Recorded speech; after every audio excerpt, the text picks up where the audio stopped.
Next, I'm going to introduce Bogey to what a clicker is. So this is a clicker.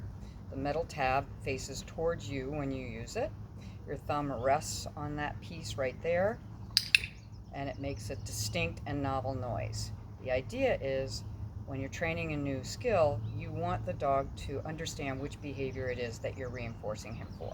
So if you're reinforcing him for sitting, you would click, the dog would get a treat. That click means that you've just done something that I like, and you need to be rewarded for that. You don't have to use a clicker. You don't have to use a marker signal at all. That's what it's called, a marker signal. It marks the behavior when it happens, and then it's always followed by some sort of a reward. In this case, squeezed cheese in a gel bottle, okay? So the idea behind the marker is that it gives dogs information. So the more information dogs have, the more quickly they can learn. So using a marker signal when you're teaching a skill, you don't use it forever and ever, but while you're teaching a skill is a great way to sort of facilitate quicker learning of that particular skill. You can also use a verbal marker. So for example, Bogey,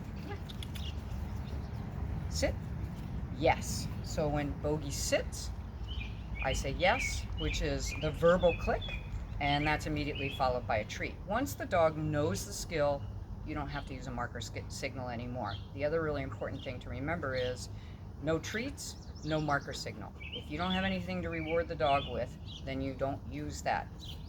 You don't use a yes or a click. You just tell them they're a good boy and move along. I'm going to tell you though, when you're teaching a new skill, you want to make sure that you reward that often and really well if you want that dog to really learn that skill and for that behavior to become really entrenched. So we're going to work on platform training.